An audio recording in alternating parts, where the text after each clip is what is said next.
Perkenalkan, nama saya Riana Handayani. Saya dari Universitas Tikubang Semarang. Saya dari Fakultas Ekonomika dan Bisnis, jurusan Manajemen. NIM saya 180515100033. Di sini saya akan menjelaskan tentang PT Unilever untuk memenuhi ujian akhir semester pelajaran ekonomi manajerial yang diampu oleh dosen saya, Ibu Nungki. Di sini saya akan menjelaskan apa sih PT Unilever itu. Pasti kita semua sudah tidak asing dengan Unilever itu. Unilever sendiri itu salah satu perusahaan besar di dunia dan termasuk yang paling tertua, karena Unilever sendiri sudah ada sejak tahun 1930 yang pusatnya berada di Belanda dan juga di Inggris. Pada tahun 1933 didirikanlah PT Unilever Indonesia dan telah berhasil menjadi market leader untuk kategori produk-produk perawatan rumah dan juga tubuh. Kesuksesan PT Unilever Indonesia menjadi market leader dan menguasai penjualan konsumer produk di Indonesia tidak terlepas dari strategi-strategi yang mereka terapkan dalam perusahaan. Nah, strategi apa aja sih yang digunakan oleh PT Unilever? Di sini saya akan menjelaskan beberapa strateginya. Strategi yang pertama yaitu pengembangan pasar. PT Unilever yang pada awalnya bermarkas di Rotterdam, Belanda ini mengembangkan pasar ke wilayah geografi baru dengan mendirikan perusahaan-perusahaannya ke negara-negara yang baru. Contoh, pada tahun 1933, Unilever International mendirikan perusahaannya di Indonesia dengan nama PT Unilever Indonesia Tbk.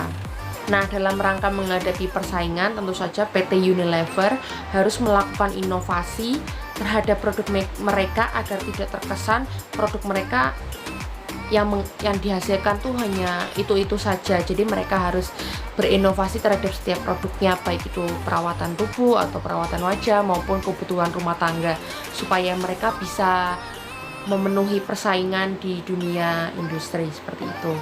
Yang kedua adalah strategi penetrasi pasar. Dalam PT Unilever Indonesia, promosi yang dilakukan paling banyak melalui media elektronik. Namun dalam kehidupan sehari-hari, promosi yang dilakukan oleh PT Unilever Indonesia tidak hanya lewat media elektronik, tetapi banyak juga melalui media cetak, sponsorship, mengadakan event-event yang memasukkan produk-produk PT Unilever seperti kecap Bango atau pasta gigi Pepsodent, sampo Pantene, dan lain sebagainya. Karena jika promosi yang dilakukan oleh PT Unilever hanya dari media elektronik, maka tidak akan menghasilkan keuntungan yang maksimal atau optimal. Yang ketiga yaitu diferensiasi produk. PT Unilever tidak kalah hebatnya dalam melakukan inovasi untuk produk diferensiasinya. Contoh diferensiasi produk yang dilakukan yaitu Unilever tidak hanya memproduksi sabun batang, tetapi juga sabun cair, dan juga mengeluarkan sampo Clearman, yaitu sampo khusus pria. Menurut saya pribadi, PT Unilever sendiri sudah tepat dalam melakukan strategi pemasarannya, seperti melakukan pangsa pasarnya atau penentuan harganya, karena terbukti dari banyaknya masyarakat Indonesia yang menggunakan produk Unilever, dan pastinya paling tidak di satu rumah tuh pasti ada saja minimal satu produk yang menggunakan merek dari PT Unilever sendiri. Nah, selain itu juga ada strategi promosi yang dilakukan oleh PT Unilever. Ada 5 dari yang saya pelajari, yaitu yang pertama periklanan, yang kedua promosi, yang ketiga hubungan masyarakat dan publisitas, yang keempat penjualan secara pribadi, dan yang kelima pemasaran secara langsung.